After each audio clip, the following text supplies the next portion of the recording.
சிங்கக்கேவியில் நான் விழுந்தேன், அவர் என்னோட வந்திருந்தார்.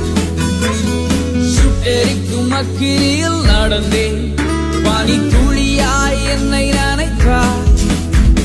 சிங்கக்கேவியோ சூளை